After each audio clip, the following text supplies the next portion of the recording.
The friendship between Margaret and Mrs. Wilcox, which was to develop so quickly and with such strange results, may perhaps have had its beginnings at Spire, in the spring.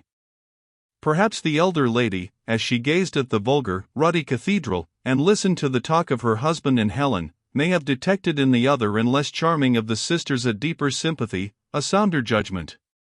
She was capable of detecting such things. Perhaps it was she who had desired the Miss Schlegels to be invited to Howard's End, and Margaret whose presence she had particularly desired. All this is speculation. Mrs. Wilcox has left few clear indications behind her. It is certain that she came to call at Wickham Place a fortnight later, the very day that Helen was going with her cousin to Stettin. "Helen," cried Fräulein Mosbach in awestruck tones, she was now in her cousin's confidence, "his mother has forgiven you." And then, remembering that in England the newcomer ought not to call before she is called upon, she changed her tone from awe to disapproval, and opined that Mrs. Wilcox was cane dame.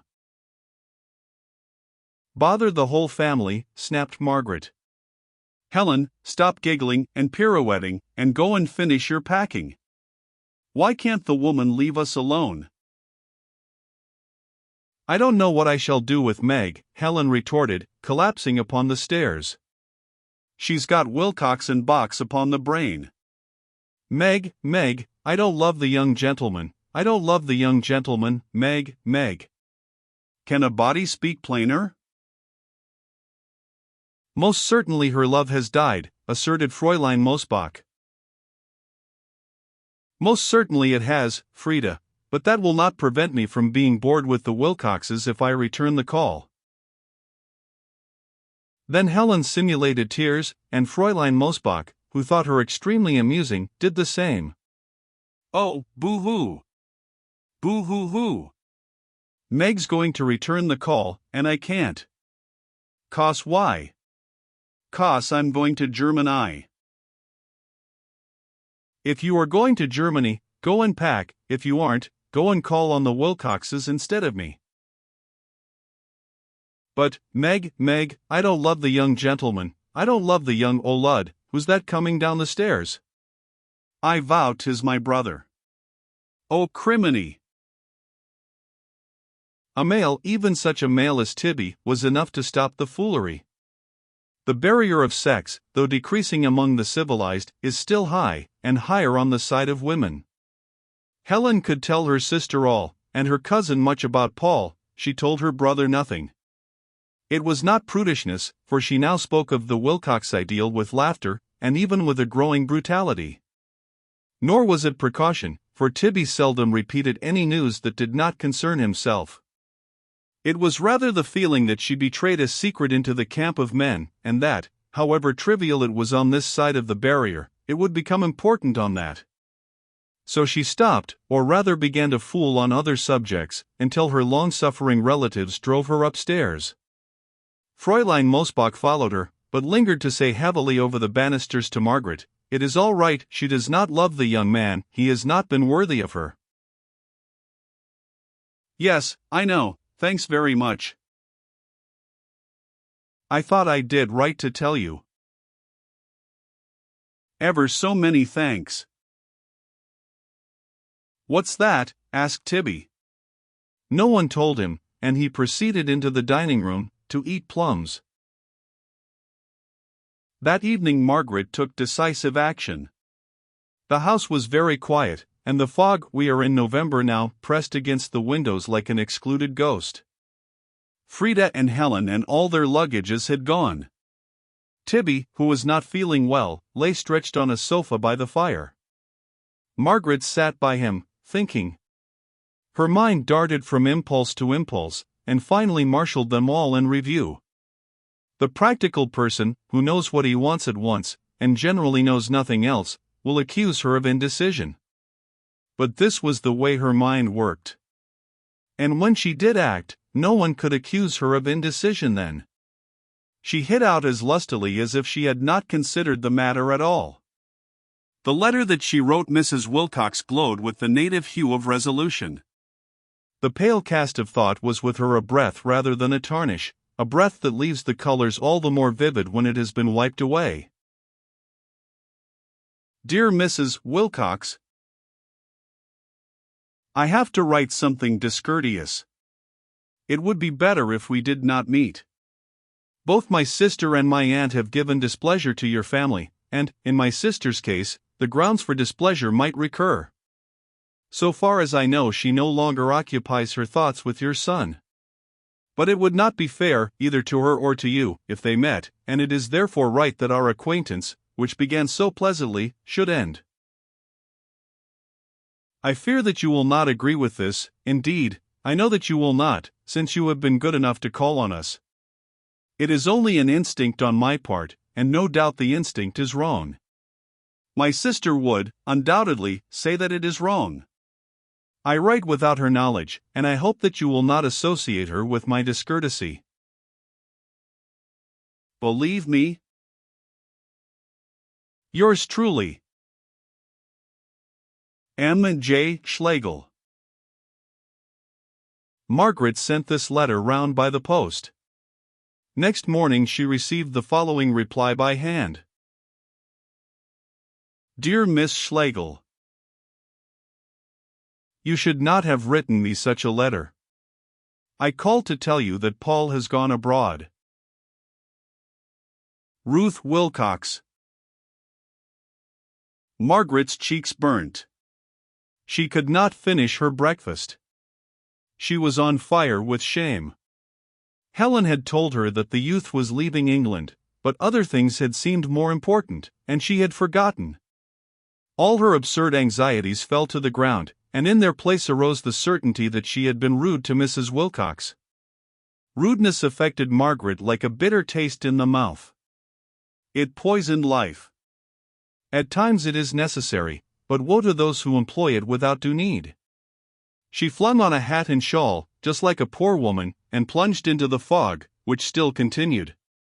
Her lips were compressed, the letter remained in her hand, and in this state she crossed the street, entered the marble vestibule of the flats, eluded the concierges, and ran up the stairs till she reached the second floor.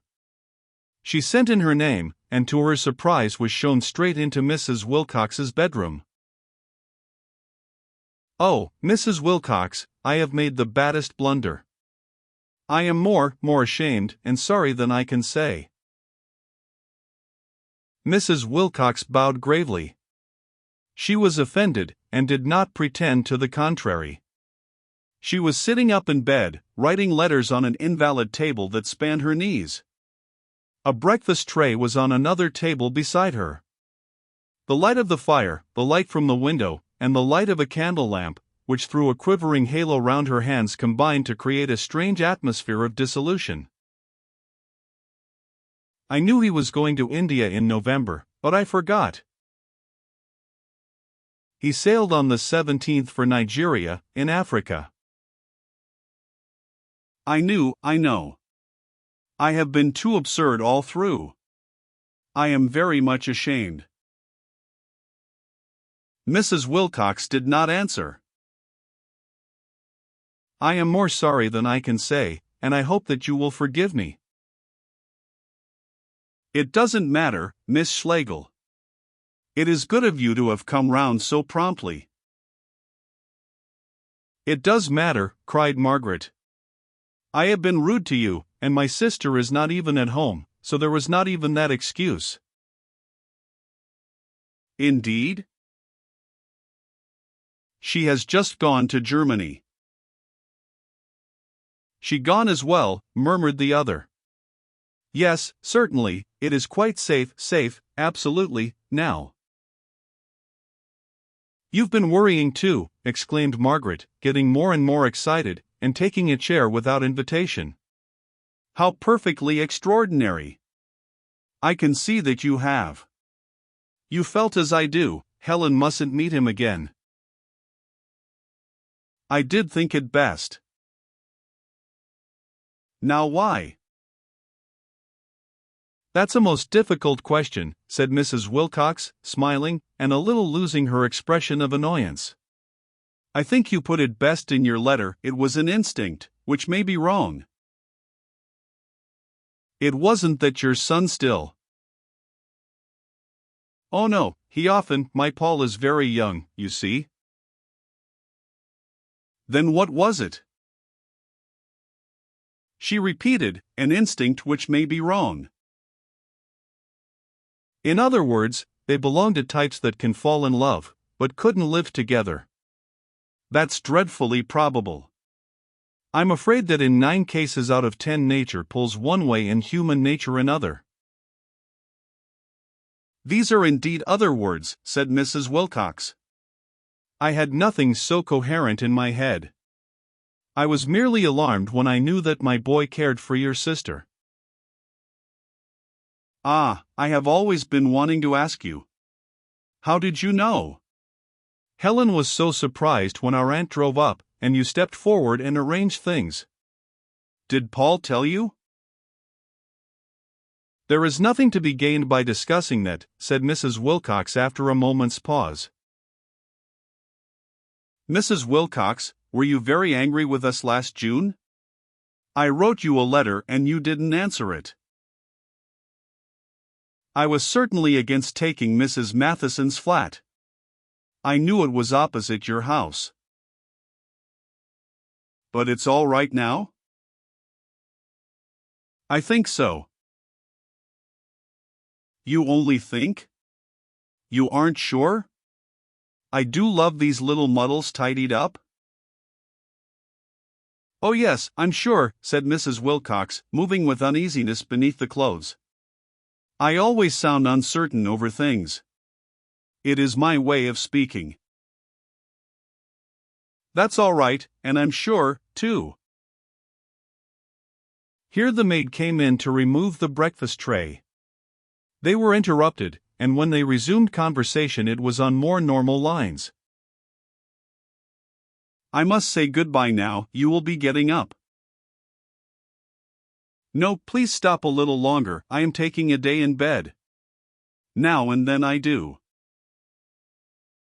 I thought of you as one of the early risers.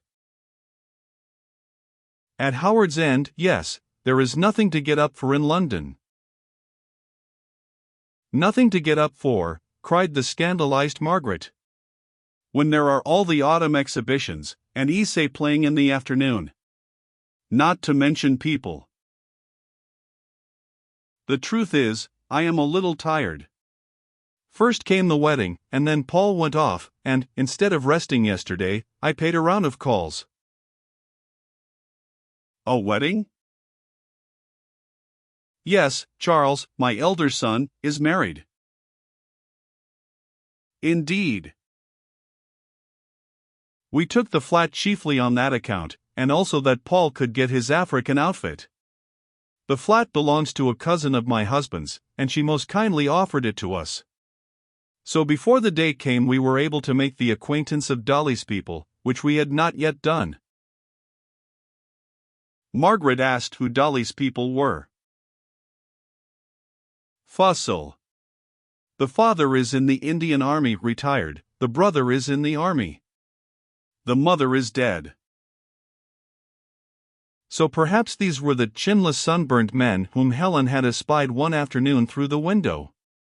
Margaret felt mildly interested in the fortunes of the Wilcox family. She had acquired the habit on Helen's account, and it still clung to her. She asked for more information about Miss Dolly Fussell that was, and was given it in even, unemotional tones. Mrs. Wilcox's voice, though sweet and compelling, had little range of expression. It suggested that pictures, concerts, and people are all of small and equal value. Only once had it quickened, when speaking of Howard's End. Charles and Albert Fussell have known one another some time. They belong to the same club, and are both devoted to golf. Dolly plays golf too, though I believe not so well, and they first met in a mixed foursome. We all like her, and are very much pleased.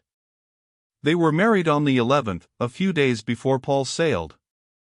Charles was very anxious to have his brother as best man, so he made a great point of having it on the 11th. The Fussells would have preferred it after Christmas, but they were very nice about it. There is Dolly's photograph in that double frame.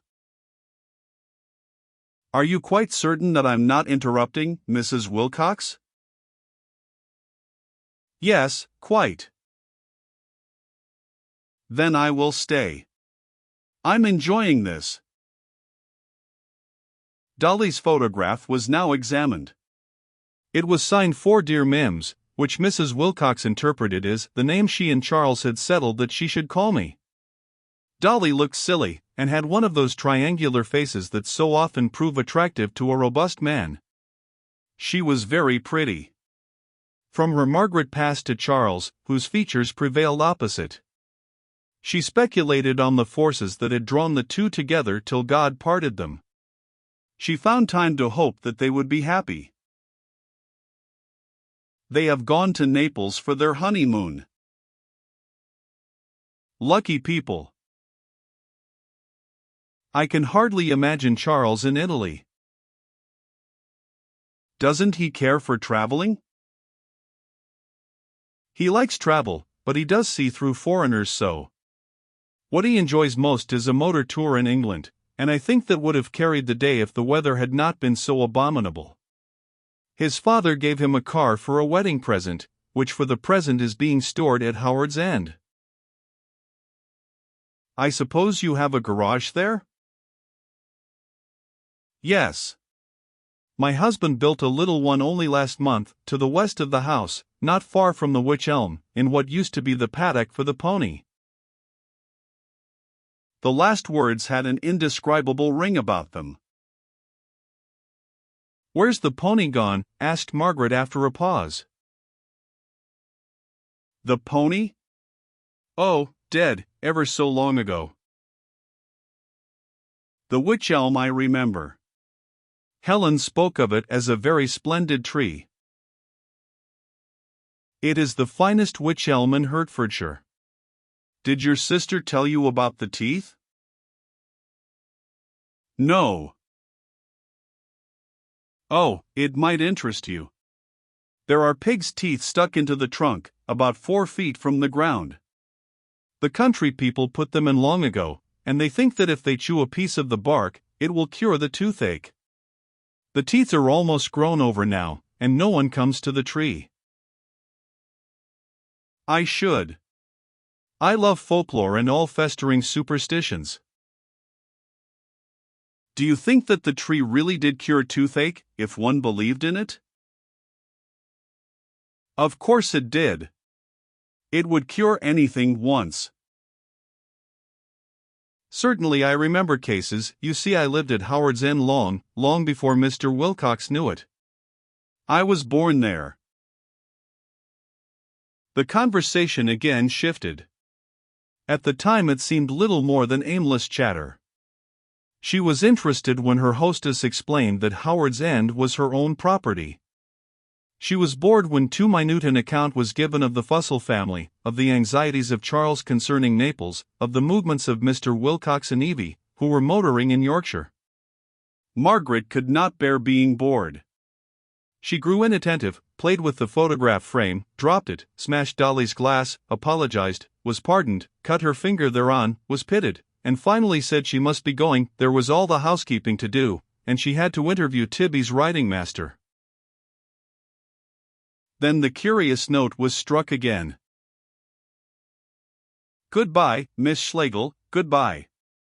Thank you for coming. You have cheered me up.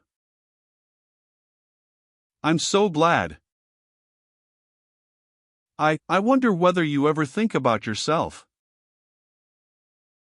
I think of nothing else, said Margaret, blushing, but letting her hand remain in that of the invalid. I wonder. I wondered at Heidelberg. I'm sure. I almost think.